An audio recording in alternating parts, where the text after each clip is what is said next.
चाहे कोई भी सरकार हो, नारी सशक्तिकरण की बात करती है। नेताओं के लच्छेदार भाषणों में देखा जाता है, सरकार की योजनाओं में देखा जाता है, बड़ी बड़ी होल्डिंगों में देखा जाता है कि नारी सशक्तिकरण हो, चाहे बेटी पढ़ाओ बेटी बचाओ की बात हो या चाहे जो हो। लेकिन एक नारी ऐसी है, एक लड़की ऐसी है जो इस समय पैरवी करते हुए नजर आ रही है कि जो नारियों का, बेटियों का, कन्याओं का भ्रूण में ही हत्या कर दिया जाता था, वह कहीं न कहीं जायज है।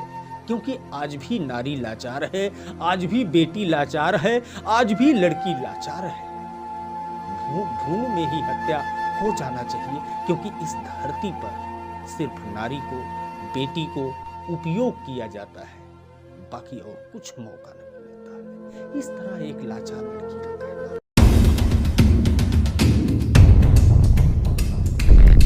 हम उससे मुखातिब कराते हैं कि उसके जीवन में क्या कुछ ऐसा हुआ कि उसका भरोसा यहाँ के कानून से उठ गया है, उसका भरोसा यहाँ के सरकार से उठ गया है, पूरे सिस्टम से उठ गया है। हम आपसे जानना चाहेंगे कि आखिर में आपके जीवन में क्या कुछ ऐसा हुआ है। पूरी कहानी आप बताएं कि आप ये कहती हैं कि कन्याओं का भ्रूण में ही हत्या हो जाए तो ज्यादा बढ़िया है। क्या कुछ ऐसा हुआ आपके जीवन में? मैं एक लाचार पीड़िता हूँ जो न्यायालय से, सरकार से और प्रशासन से लड़ी हूँ न्याय मांगने के लिए। मैं जब 6 वर्ष की थी तब मेरी माँ का स्वर्गवास हो गया था। उस दौरान मेरे पापा जेल चले गए थे कुछ मुकदमों में आपराधिक, और मेरी बुआ जो है मुझे पालन पोषण करने के लिए अपने घर लेकर आई वहाँ पर। और उसके बाद वहाँ उनका बेटा, उनका दामाद मेरे साथ शोषण करते रहे लगातार, जिसके बारे में मेरी बुआ को पूरी जानकारी थी और सारी चीज़ें उनको पता थी। इसका विरोध मैंने कई बार किया, कोई वो सुनवाई नहीं करती थी, मतलब कुछ भी ऐसा नहीं करती थी। इसके लिए मैं 7 साल तक लगातार लड़ती रही। और जब मैं हिम्मत जुटाई कि मैं कब तक ऐसे झेलती रहूं, कब तक ऐसे लड़ती रहूं, कब तक मेरा शोषण होता रहे, तब मैं आवाज़ उठाई कि नहीं, मुझे अब इसके लिए आवाज़ उठाना चाहिए, इसके लिए मुझे लड़ना चाहिए। मेरा कब तक लोग यूज करते रहे। मैं जब इसके बाद मैं लखनऊ गई अपने घर, जब मेरे पिता आए 2021 में जेल से छूटकर, तब मैंने मुकदमा लिखवाया। उसके बाद ऐसे लगातार 7 साल तक यही मतलब धमकी देते रहे, तुम्हारे पिता को जेल भेज देंगे, तुम्हारा कोई नहीं है। ना ही मेरे रिश्तेदारों से संपर्क करने देते थे जब मैं बुआ के घर पे थी, अपने बुआ के वहाँ पर। आपकी इज्जत को तार तार वो लोग करते रहे। रिश्ते में तो भाई लगते थे, फिर कैसे? और बुआ तो पिता की बहन होती है, एक ही ब्लड होता है। बुआ को जानकारी था ये सब? सारी जानकारी थी। 2013 में ही, जब मुझे 2013 में और 2014 में उनका बेटा और दामाद मेरे साथ, मेरा मतलब कि मैं बता नहीं सकती हूँ कि मेरे अंगों को गलत तरीके से छूते थे। 2014 में उनका दामाद भी मेरे साथ शारीरिक शोषण किया, मेरा बलात्कार किया। और उसकी जानकारी मेरी बुआ को, सारी जानकारी पूरे परिवार को था। एक बुआ मैंने माँ समझा था कि हाँ वो मुझे वो पाले पोसेंगी, एक माता पिता से भी ज्यादा था, क्योंकि मेरी माँ नहीं थी। मैंने अपनी माँ का प्यार नहीं देखा। जब मैं 6 साल की थी तभी मेरी मम्मी खत्म हो गई थी। और मैं सोचती थी कि आज ठीक है मेरी बुआ है, मेरी बुआ पालन पोषण करेंगी, लेकिन मेरी बुआ ने ही मतलब मेरे साथ ही गलत किया। उनका बेटा, उनका दामाद, और इस सब के बारे में बुआ को पूरी जानकारी थी, पूरी जानकारी पूरे परिवार को थी, लेकिन कभी भी कोई नहीं। मैंने बहुत लड़ाई लड़ी, मैं बहुत लड़ी, लेकिन मेरा कोई साथ देने वाला नहीं था, क्योंकि मेरे पिता नहीं थे। अलग बूथ बना है महिलाओं के लिए पुलिस ने। क्या कभी उस महिला सशक्तिकरण बूथ पर जाकर के आपने अपना दुखड़ा रोया? मुझे निकलने ही नहीं दिया जाता था, मुझे बाहर निकलने नहीं दिया जाता था। यहाँ तक कि मैं इतना टूट चुकी थी, हार चुकी थी। मेरे शरीर से इतना मतलब कि अबॉर्शन तक भी हुआ मेरी करवा चुकी है 2-3 बार। मेरी तबीयत इतनी खराब रहती थी कि मैं एकदम थक गई थी, टूट गई थी कि मेरा कोई सुनने वाला नहीं है। तो मैं सुसाइड करने की कोशिश किया मैंने 2-3 बार। मुझे कुछ हो ना जाए इसलिए मेरी बुआ मुझे कहीं जाने नहीं देती थी, और मेरा कोई था नहीं कि मैं किसी से अपना मतलब कह सकूं। क्या है, इससे अच्छा तो मेरी मम्मी थी, मैं अपनी मम्मी के साथ ही मर गई होती। एक अपना उसे विश्वास उठ गया है कि एक बुआ ऐसे कैसे कर सकती है, एक भाई रिश्ते में भाई लगता है, एक जीजा ऐसा कैसे कर सकते हैं किसी के साथ। मैंने बहुत कोशिश किया, मैं लड़ी, सब हर चीज के लिए लड़ी, लेकिन मुझे धमकी देते थे कि तुम्हारे बाप को जेल भिजवा देंगे। यहाँ तक कि मेरा ऑडियो वीडियो भी बना के वो लोग रखे हैं, फोटो भी रखे हैं, नंगी फोटो लोगों के मोबाइल, ऑडियो वीडियो भी बनाए थे मेरा नंगी। उससे मुझे ब्लैकमेल करते थे, उनके मोबाइल में था, लेकिन 7 साल से मुझे टॉर्चर करते रहे। मेरा सुनने वाला कोई नहीं था। इस अपने पीड़ा को, इस अपने दर्द को तुमने सिस्टम को बताया? यहाँ का न्याय व्यवस्था, यहाँ का पुलिस प्रशासन, यहाँ के जिलाधिकारी, यहाँ की सरकार, यह सारी पीड़ा आपने किसी को बताया? मैं हर जगह गई, मैं हर नेता मंत्रियों से मिली, चाहे सपा के हो, चाहे बसपा के हो, चाहे बीजेपी के हो। मैं हर अधिकारी, हर पुलिस प्रशासन के पास न्याय मांगने, मैंने ऐसी कोई जगह नहीं बची कि मैं जहाँ न्याय मांगने नहीं गई, लेकिन कहीं भी मुझसे भी मुझे न्याय नहीं मिल रहा। मैं दर दर के ठोकर खा रही हूँ, और मैं इतनी लाचार हूँ, मेरे पास इतने पैसे भी नहीं है कि मैं हर चीज़ के लिए लड़ सकूँ। सिर्फ मुझे न्याय चाहिए, मैं सिर्फ न्याय मांगने के लिए इधर उधर दर के ठोकरें खा रही हूँ, लेकिन मुझे कहीं से भी न्याय नहीं मिल रहा है। क्या एक लड़की होना गुनाह है? इससे अच्छा कि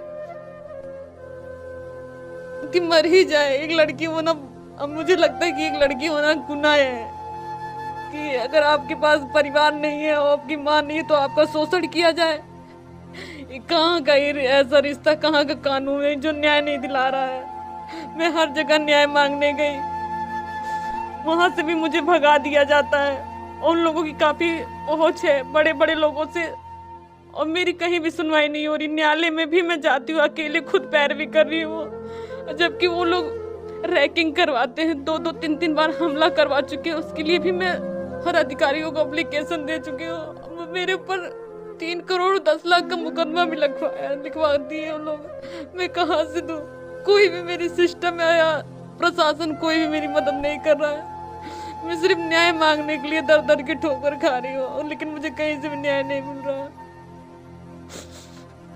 क्या तुमको इस प्रदेश, इस देश के सिस्टम पर भरोसा है कि उठ चुका है भरोसा? मुझे बिल्कुल भी भरोसा नहीं है, क्योंकि मैं दर दर की 1.5 साल से मैं लड़ रही हूँ, मुझे कहीं से भी न्याय नहीं मिल रहा। कहीं से भी, चाहे सपा हो, बसपा हो या बीजेपी हो, मुझे किसी से भी न्याय नहीं मिल रहा। सिर्फ मैं दर दर के ठोकरें खा रही हूँ, मुझे कहीं से भी न्याय नहीं मिल रहा है। कभी आपने यहाँ के पुलिस प्रशासन के प्रमुख और डीएम और सरकार के नेताओं, मंत्रियों के भाषण को सुना है कि नारी बहुत सुखी हो गई है इस सरकार में? मैंने सुना है योगी जी को बेटी बचाओ बेटी पढ़ाओ, लेकिन योगी जी के शासन में मुझे नहीं लगता कि बेटी सुरक्षित है।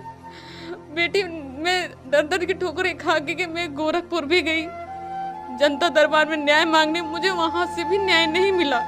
मुझे वहाँ की पुलिस ने बैठा के गोरखपुर में 6 घंटा रखा, मुझे टॉर्चर किया गया, मेरी मोबाइल छीन लिया गया, मुझे छोड़ दिया गया। ऐसे बताइए, मैं योगी शासन में भी मुझे न्याय नहीं है। बेटी पढ़ाओ, क्या योगी शासन में यही है कि बेटी पढ़ाओ बेटी पढ़ाओ? क्यों तुम्हारा मोबाइल छीना गया? इस तरह से क्यों यातना दिया गया? क्योंकि मैं वहाँ न्याय मांगने गई थी, मुझे नहीं पता किस लिए मेरे साथ ऐसा किया गया। वहाँ के जो पुलिस अधिकारी थे, उन्होंने एप्लीकेशन ले करके और मुझे बहला फुसला के बाहर निकाल दिया, और वहाँ के 112 गाड़ी नंबर पे आके सुबह 6 बजे ला करके दोनों हाथ पैर पकड़ करके पुलिस थाने में गोरखपुर में लाके बैठा दिया, और मुझे 12 बजे तक बैठा रखे, ना मुझे खाना दिया ना पानी दिया, और ऊपर से मेरी मोबाइल छीन लिया मुझे अपने फैमिली वालों से बात भी नहीं करने दिया। सिर्फ मैं न्याय मांगने गई थी। मैं 1.5 साल से दर दर के ठोकरें खा रही हूँ, यहाँ तक कि मेरे अंदर मतलब मेरी मेडिकल कंडीशन इतनी खराब है कि मैं चल फिर नहीं सकती, लेकिन मैं एक न्याय के लिए लड़ रही हूँ क्या मुझे न्याय मिलने का हक नहीं है? मैं योगी सरकार से पूछना चाहती हूँ, योगी जी से पूछना चाहती हूँ, क्या एक पीड़िता को न्याय मिलने का हक नहीं है? कब तक दर दर की ठोकरें खाएगी? इससे अच्छा है कि न्याय मांगते मांगते मैं कहाँ जाऊँ न्याय मांगने? मुझे कहीं से भी न्याय नहीं मिल रहा है। जब एक लड़की इस तरह से सिस्टम से लड़ती है, जब एक लड़की इस तरह से गंदे समाज से लड़ती है, तो धामनी बन जाती है, बिजली बन जाती है और उसको न्याय मिलता है। तुम भरोसा रखो सिस्टम पर, मैं हर जगह भरोसा रखो अम्बेडकर नगर के प्रशासन पर, भरोसा रखो इस सरकार पर। हो सकता है तुम्हारी आवाज वहां तक पहुंचे और न्याय मिले तुमको। मुझे है भरोसा, लेकिन सिस्टम के कुछ लोगों पे, न्यायालय के कुछ लोग जो कि बिल्कुल भी मतलब विपक्षियों का साथ दे रहे। मैं सिस्टम को गलत नहीं बोल रही हूँ, न मैं न्यायालय को कह रही हूँ, मैं सरकार को कह रही हूँ। बस सरकार के कुछ लोग हैं और न्यायालय के कुछ लोग हैं और सिस्टम के कुछ लोग हैं कि जो पीड़िता की बात को वहां तक पहुंचने नहीं दे रहे जहां तक पहुंचना चाहिए, दबा दिया जा रहा है। सिर्फ मैं तो न्याय मांगने के लिए मैं चाहती हूँ, मुझे इंसाफ मिले, न्याय मिले। ऐसी कई लड़कियां हैं जो कुछ लोग सिस्टम के ही कुछ लोग और दबा देते हैं। तुम चाहती क्या हो? हम चाहते हैं, हम न्याय चाहते हैं। न्याय में क्या चाहिए? न्याय में चाहते हैं उन लोगों को सजा मिले जिन लोगों ने तुम्हारे जिन शरीर लोगों के ने साथ मेरे शरीर को नोचा है, उन लोगों को सजा मिले। बस मैं ही चाहती हूँ उन लोगों को सजा मिले। ऐसी कई लड़कियों के साथ है, जो कई लड़कियों, मेरे साथ ही नहीं, ऐसे कई लड़कियों के साथ उन लोगों ने गलत किया है। मैं नहीं चाहती हूँ कि आगे चल के भी उन लोग किसी और के साथ कर सके, इसलिए मैं हिम्मत करके लड़ रही हूँ। मैं तब तक लड़ूंगी जब तक मेरे शरीर में जान रहेगी। मरते तब तक मैं न्याय के लिए लड़ूंगी। मैं सिस्टम से भी लड़ूंगी, मैं सरकार से भी लड़ूंगी, मैं सबसे लड़ूंगी, लेकिन जब तक न्याय नहीं मिल जाएगा तब तक मैं लड़ती रहूंगी। इसके लिए मुझे चाहे अपनी जान भी क्यों ना देनी पड़ जाए, मेरी जान भी चल जाए। मुझे ये भी पता है कि वो लोग मेरे पीछे पड़े, मेरे जान के पीछे में पड़े, मेरे परिवार के पीछे पड़े, मेरे जान को भी खतरा है। 7-7 गाड़ियों से वो लोग पीछा करवाते हैं। मैं हर अधिकारी, हर लखनऊ के जितने भी अधिकारी हैं, मैंने पुलिस है, मैंने सबको दिया, लेकिन पुलिस है जो कुछ लोग हैं उसमें के, वो लोग कोइंसिडेंस हर चीज बात को टाल देते हैं और कहीं भी मेरी सुनवाई नहीं करते हैं। बताइए, मेरे ऊपर 3 करोड़ 10 लाख का मुकदमा लिखवाए, मैं कहाँ से प्रूफ दूँ? हर एक चीज प्रूफ मांगा जाता है। पुलिस द्वारा मुझे उठवाया गया, मैंने उसके लिए भी एप्लीकेशन दिया, कोई कार्रवाई नहीं हो रही है।